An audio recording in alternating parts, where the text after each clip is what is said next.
ASG Superconductors successfully completed the manufacturing of the 17.6 Tesla ultra-high field magnet, one of the most powerful in the world for the study of the brain.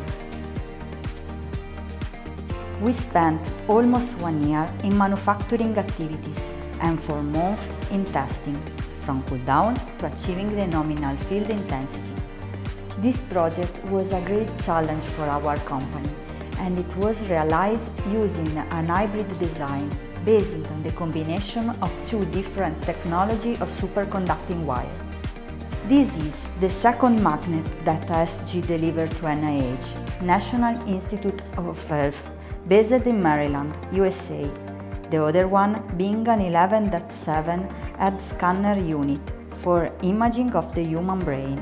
All ASG ultra-high field magnets have an Italian name that recall another excellence in the Italian cultural scene, the classical music, or the references to tempo.